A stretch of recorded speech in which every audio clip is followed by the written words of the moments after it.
అందరూ ఊహించినట్లుగానే Keir Starmer సోమవారం నాడు బ్రిటన్ ప్రధానమంత్రి పదవికి, లేబర్ పార్టీ చీఫ్ పదవికి రాజీనామా చేశారు. అయితే గత కొన్ని నెలలుగా ఆయన ప్రజాదరణ క్రమంగా మసకబారుతోంది.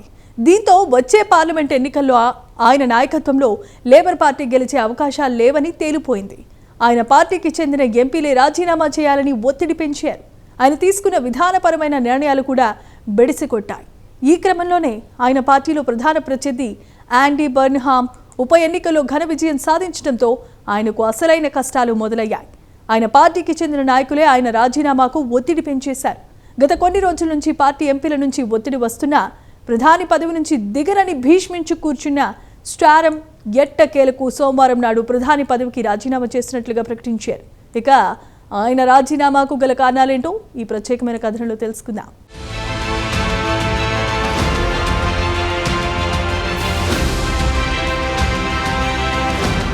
బ్రిటన్లో ప్రధానమంత్రిగా ఎవరున్నా వారు 5 సంవత్సరాల పాటు పూర్తి కాలం అధికారంలో ఉండే అవకాశాలు మాత్రం కనిపించడం లేదు. గత దశాబ్ద కాలంలో ఇప్పటివరకు 7 ప్రధానమంత్రులు మారారు.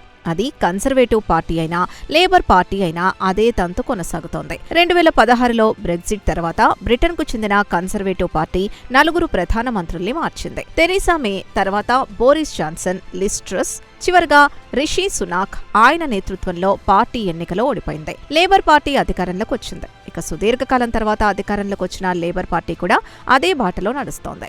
ఇక బ్రిటన్ ప్రధానమంత్రి పదవి కీర్ స్టార్మర్ సోమవారం నాడు రాజీనామా చేశారు. స్టార్మర్ ప్రధానమంత్రి పదవి చేపట్టినప్పటి నుంచి ఆయనకు పార్టీలో వ్యతిరేకత పెరిగింది. ఇక ఆయన కూడా పలుమార్లు వచ్చే పార్లమెంట్ ఎన్నికల్లో లేబర్ పార్టీని గెలిపించే సత్తా తనకు లేదని చేతులెత్తేశారు. ఇక స్టార్మర్ నేతృత్వంలో ఇప్పటివరకు జరిగిన స్థానిక సంస్థల ఎన్నికల్లో ఘోరంగా ఓడిపోయింది.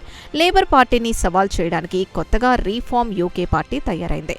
ఇక ఒపీనియన్ పోల్స్ లో రీఫార్మ్ పార్టీ రోజురోజుకు బలపడుతోంది.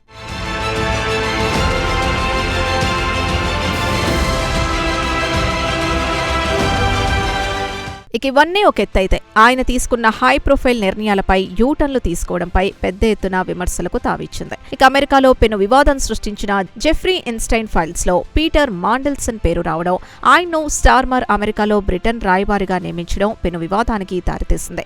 ఇవన్నీ ఒక ఎత్తైతే అమెరికాలో పాకిస్తానీయుల గ్రూమింగ్ పెను వివాదానికి దారితీసింది. పాకిస్తాన్ కు చెందిన ఈ గ్యాంగ్ బ్రిటన్లో సుమారు 2,50,000 కంటే ఎక్కువ మంది మైనర్ బాలికలు, యువతులపై అత్యాచారం చేసినట్లు బ్రిటన్ మీడియాతో గగ్గోలు పెడుతోంది. ఇక ప్రపంచ కుబేరుడు Tesla chief Elon Musk grooming gang పై స్టార్మర్ని నిలదీశారు. పాకిస్తానీ ఓట్ల కోసం ఆయన గ్రూమింగ్ గ్యాంగ్ ని చూసి చూడనట్లు వదిలేస్తున్నాడని మస్క్ కూడా స్టార్మర్ పై మండిపడ్డారు.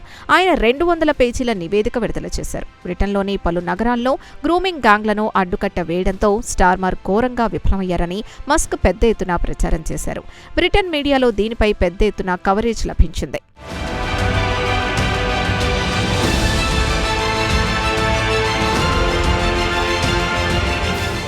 ఇక కీర్ స్టార్మర్ తన రాజీనామాకు సంబంధించి తన అధికార నివాసం 10 డౌనింగ్ స్ట్రీట్లో మీడియా సమావేశం ఏర్పాటు చేసి ప్రకటించారు. పార్టీ నిర్ణయాన్ని గౌరవిస్తానని, తన వారసుడిగా వచ్చేవారికి పూర్తి సహాయ సహకారాలు అందిస్తానని చెప్పారు. తాను తీసుకున్న ప్రతి నిర్ణయం నేను అతిగా ప్రేమించే బ్రిటన్ కోసమేనని అన్నారు.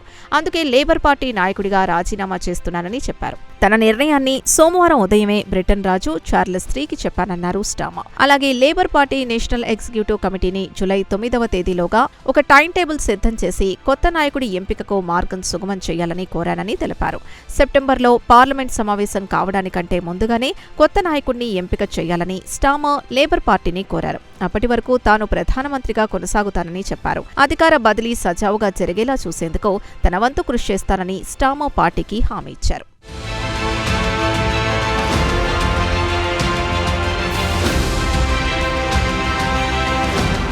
ఇక పార్టీలోకి స్టార్మర్కు ప్రధాన ప్రత్యర్థి సీనియర్ రాజకీయ నాయకుడు యాండీ బర్న్హామ్ సోమవారం నాడు పార్లమెంట్ సభ్యుడిగా ప్రమాణ స్వీకారం చేయనున్నారు. దీంతో ఆయన పార్లమెంటరీ పార్టీ నాయకుడిగా పోటీ చేసేందుకు మార్గం సుగమమవుతుంది. ఇక స్టార్మర్ మీడియాతో మాట్లాడుతూ 2 ఏళ్ల క్రితం తాను లేబర్ పార్టీ తరపున ప్రధానమంత్రిగా ఎన్నిక కావడం తన జీవితంలో అత్యంత గర్వించదగ్గ క్షణమని స్టార్మర్ చెప్పుకొచ్చారు.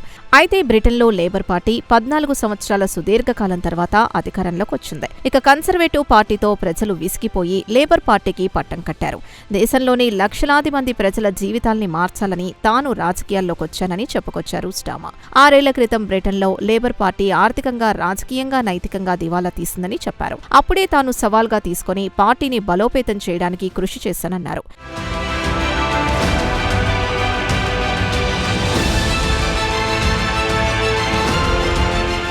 లేబర్ పార్టీ పనైపోయిందని తరచూ తనకు చెప్పేవారని, ఆయన పార్టీని కష్టపడి తిరిగి గాడిలో ఎలా పెట్టిందో వివరించారు. లేబర్ పార్టీ పనైపోయిందన్నారు. గతంలో జరిగిన ఎన్నికల్లో ఓడిపోయిన చరిత్ర పార్టీకుంది. అయితే 2024 జులైలో జరిగిన ఎన్నికల్లో లేబర్ పార్టీ ఘన విజయం సాధించిందన్నారు. తన పార్టీలో విప్లవాత్మకమైన మార్పులు తీసుకొచ్చామని చెప్పారు. ప్రజల్లో నమ్మకం కుదరడానికి ఆర్థిక వ్యవస్థను పటిష్టం చేశాం. రక్షణ రంగం, జాతీయ భద్రతకు పెద్దపీట వేశాం. తమ ప్రధాన ఎజెండా మాత్రం సంస్కరణలు తీసుకురావడమేనన్నారు. బ్రిటన్కు ఆర్థికంగా బలోపేతం చేయడమన్నారు. కేవలం కొద్ది మందికి విశేషాధికారాలు గల వారికి మాత్రమే కాకుండా అందరికీ సంపద అవకాశాలు లభించే ఒక న్యాయమైన దేశాన్ని నిర్మించాలనేది తన సంకల్పమన్నారు స్టార్మర్. గత 2 సంవత్సరాల నుంచి తన ప్రభుత్వం దేశ ఆర్థిక వ్యవస్థను బలోపేతం చేసిందన్నారు. వేతనాలు పెంచామని, ద్రవ్యోల్బణానికి తగ్గట్లు వేతనాలు సవరించామన్నారు. కార్మికులకు హక్కులు కల్పించాం. రక్షణ రంగంపై పెద్ద ఎత్తున పెట్టుబడులు పెట్టాం. చిన్న చిన్న పడవల్లో బ్రిటన్కి అక్రమంగా వచ్చేవారి సంఖ్య తగ్గింది. ఇతర దేశాల నుంచి ఆశ్రయం కోసం వచ్చేవారి కోసం ఏర్పాటు చేసిన హోటళ్లను మూసివేయడం జరిగింది. అలాగే 5 లక్షల మంది పిల్లల్ని పేదరికం నుంచి బయటపడేశామని, ఇవి తన ప్రభుత్వం సాధించిన విజయమని స్టార్మర్ అన్నారు.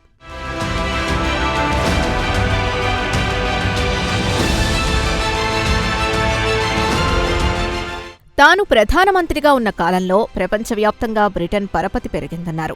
తనకు సహకరించిన మిత్రులకు, సన్నిహితులకు, కుటుంబానికి ఆయన ధన్యవాదాలు తెలిపారు. ఇక ఖాళీ సమయం కుటుంబంతో గడపడానికి అవకాశం లభిస్తుందన్నారు.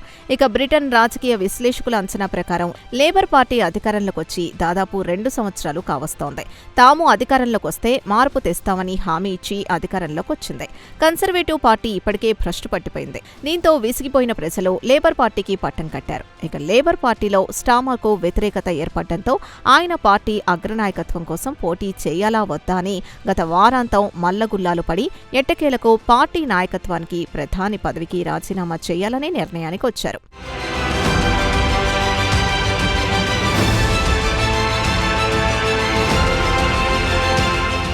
అయితే గత కొన్ని నెలలుగా స్టార్మర్ నాయకత్వంపై పార్టీలో అసంతృప్తి పెరిగింది. గత శుక్రవారం ఉప ఎన్నికల్లో బర్న్హామ్ గెలవడం, ఆయన వెస్ట్ మినిస్టర్కు రావడంతో స్టార్మర్కు కష్టాలు మొదలయ్యాయి. ఇక బర్న్హామ్ గెలుపుతో లేబర్ పార్టీలో కొత్త ఉత్సాహం ఉరకలెత్తేస్తోంది. ఇక బర్న్హామ్ విషయానికొస్తే ఆయన కమ్యూనికేషన్ స్కిల్స్తో లేబర్ పార్టీ దశ మారిపోతుందని పార్టీ ఎంపీలు భావిస్తున్నారు. అయితే బర్న్హామ్ ప్రధానమంత్రి పదవి చేపట్టినంత మాత్రాన లేబర్ పార్టీ దశ తిరుగుతుందంటే మూర్ఖత్వమే అవుతుంది. ఎందుకంటే బ్రిటన్లో ద్రవ్యోల్బణం విపరీతంగా పెరిగిపోయి ప్రజల బతుకులు దుర్భరంగా మారాయి. ఇక బర్న్హామ్ తన విదేశాంగ విధానం, ఆర్థిక వ్యవస్థ, రక్షణ రంగానికి చెందిన అంశాల క్లారిటీ ఏంటో ఇప్పటివరకు స్పష్టంగా చెప్పలేదు. కాబట్టి బర్న్హామ్ ప్రధానమంత్రి పదవితో ఎన్ని రోజులు కొనసాగుతారో వేచి చూడాల్సిందే.